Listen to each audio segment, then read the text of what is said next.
اگر یہ گھر بیچا یا کسی بھی اجنبی شخص کو میں نے یہ گھر بیچا تو یہ کمبخت وسیم شفا کر دے گا اور یہ جس کو میں دینا چاہ رہا ہوں اس کو نہیں آئے گا.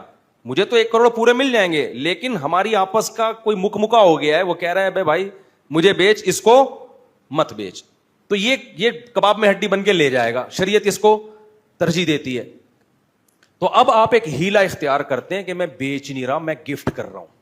گفٹ میں شفے کا حق نہیں ہوتا, سمجھتے ہو بھائی؟ گفٹ تو اپنی دوستی میں ہے نا, آپ کا پڑوسی سے, آپ کی پڑوسی سے دوستی نہیں ہے نا, آپ اس کو گفٹ کیوں کر رہے ہو؟ آپ کسی ریلیٹو کو گفٹ کر رہے ہو, تو گفٹ میں شفے کا حق نہیں ہے. بیچنے میں تو اس لیے کہ بھائی بیچنے کا مقصد تمہارا پیسہ کمانا ہے نا, تو جب وہ بھی تمہیں اتنا ہی پیسہ دے رہا ہے تو اس کو کیوں نہیں دے رہے, اس کو کیوں نہیں دے رہے؟ اس کی مرضی کا پڑوسی اس پہ لا کے کیوں لاد رہے ہو, اس کی مرضی کے خلاف کا پڑوسی. اب ایک آدمی ہیلا اختیار کرتا ہے, زید یہ ہیلا اختیار کرتا ہے, زید غفار بھائی سے جا کے رابطہ کرتا ہے اور غفار بھائی کو کہتا ہے بھائی یہ پلاٹ میں نے تمہیں فری پھوکٹ میں, یعنی میں نے تمہیں گفٹ کیا اور تم بھی اس کے بدلے 1 کروڑ مجھے گفٹ کر دینا.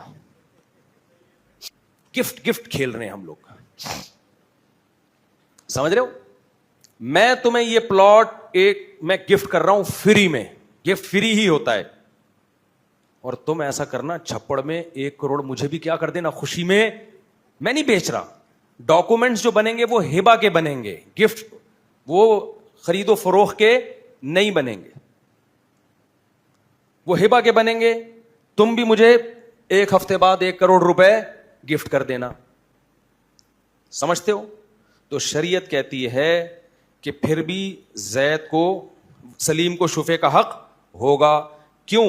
یہ ہبہ گفٹ آپ کے حق میں ہوگا, اس کے حق میں یہ خرید و فروخت ہی ہے. سمجھتے ہو کہ نہیں سمجھتے؟ یہ کیا ہے؟ خرید و فروخت. اسی سے اسلامک بینکنگ کا مسئلہ بھی سمجھ لو. اسلامک بینکنگ میں کچھ ٹرمز ایسی یوز ہوتی ہیں جو سودی بینکوں میں یوز ہوتی ہیں. تو جن لوگوں کو, جو مفتی نہیں ہیں, جن کو بینکنگ کا یا سود کے مسائل پراپر وے میں انہوں نے پڑھے نہیں ہیں, تو وہ ان ٹرمز کو دیکھ کے کہتے ہیں ابے یہ تو وہی ہے. بھائی اس میں ٹرمز وہ یوز ہو رہی ہیں, کام اندر وہ نہیں ہو رہا. سمجھتے ہو؟ چاہے اس کو سود ہی کا نام دے دو پھر بھی سود نہیں ہے.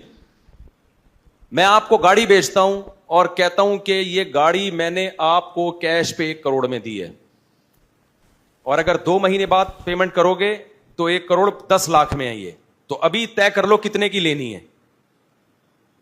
تو وہ کہتا ہے ٹھیک ہے 1 کروڑ 10 لاکھ کی یہ میری ہوئی. میں کہتا ہوں ٹھیک ہے 10 لاکھ سود ہے جو 1-2 مہینے بعد مجھے دے دینا.